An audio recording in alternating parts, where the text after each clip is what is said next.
You can build a custom desk just like this one with simple hand tools, and you can customize it for your exact needs and space. In this video, we're going to walk through this build that was shared by James, and I'm going to go over the techniques and connectors and different things that you need to customize your own pipe desk just like this one. And this is made entirely out of the EMT conduit, which you can get off the shelf at different hardware and home improvement stores.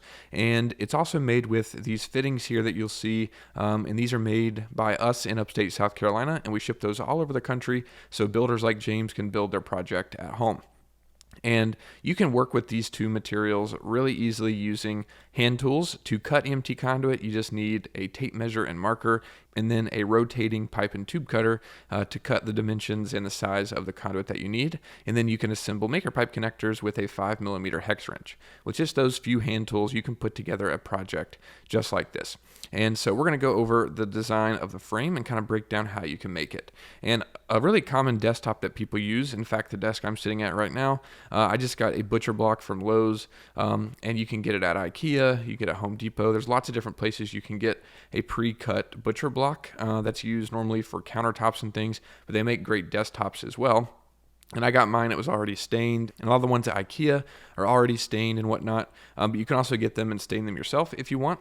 But essentially, this is an IKEA desk countertop that that James got. And you can see here, it's a pretty large desktop. And you can customize this, like I said, for any dimension that you want. And you can, separate this frame. I kind of like how this one overhangs on the end there. That's how my desk at home is. And but you could also, of course, extend the frame if you wanted it to go to the very edge of the desk on one side to the other.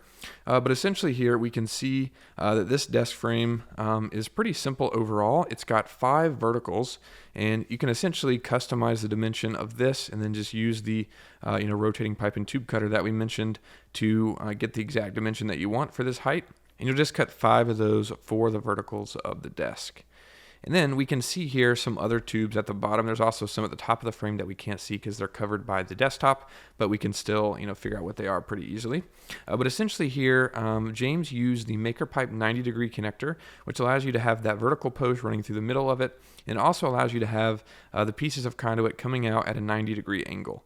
And there's going to be 2 of those. And the way MakerPipe connectors work, so you don't have to weld, is they terminate inside of the connector on some of the connections, and that just gives space for the nut and bolt to go through the connector pieces and kind of clamp securely around the conduit. So the 2 that are coming out here terminate inside of the 90, and then those extend out. And it's the exact same connector being used on the other end of this side of the desk. It's pretty much just mirrored one side to the other.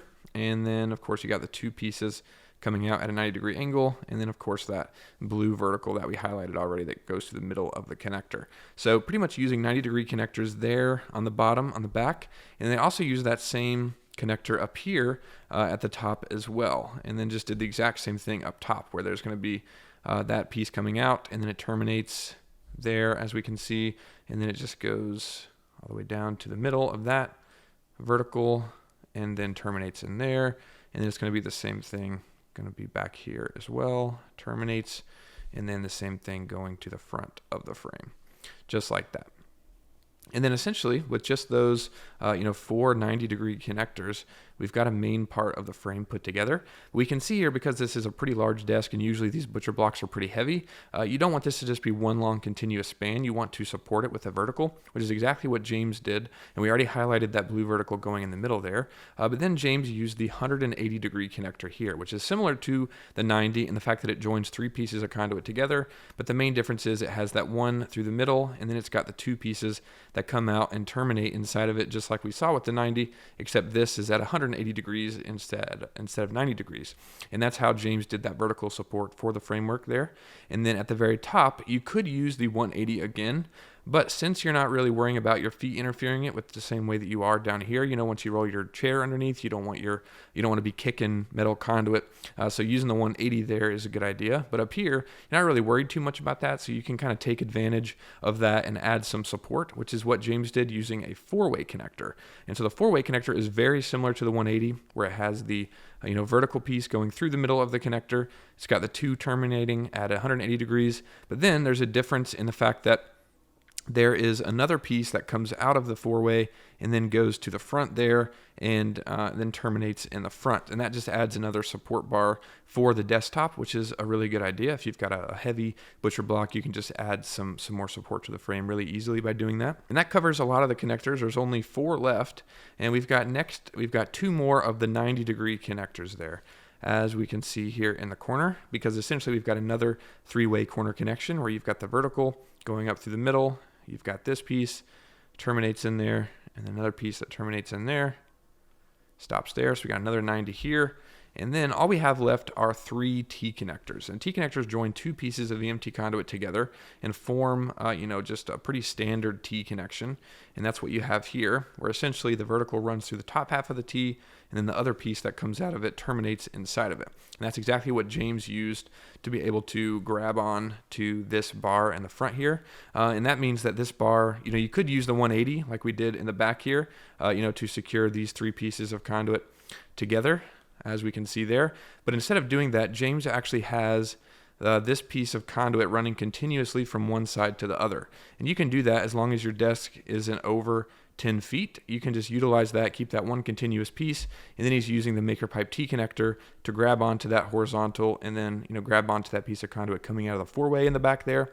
And then we can see one more T connector just like we saw on the other side. So what is that? 2, 4, 6, 7, 9, and 11 total connectors to achieve this desk frame. And then you have a nice solid base for your desktop, and then you can secure that to your frame using a one-hole strap, and I would use several of them.